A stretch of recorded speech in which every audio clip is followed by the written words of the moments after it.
Hello friends, మా మిద్దె తోట మీద డ్రాగన్ ఫ్రూట్స్ హార్వెస్ట్ చేసాం.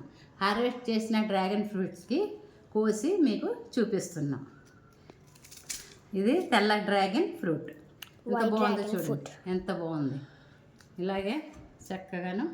ఇదేమో ఎరుపుది కానీ చిన్నది అయ్యింది. ఇది పెద్దది అవ్వలేదు, దానికి బలం సరిపోలేదు.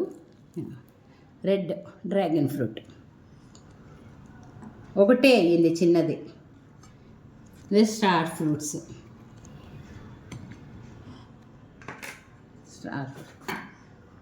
చక్కగా బాగా వస్తున్నాయి. ఈ సంవత్సరం బాగానే అయ్యాయి. వచ్చే సంవత్సరం ఇంకా వస్తాయేమో. Thanks friends watching this video. మీకు నచ్చినట్లయితే లైక్ చేయండి, షేర్ చేయండి, సబ్స్క్రైబ్ చేయండి. బెల్ మర్చిపోకండి.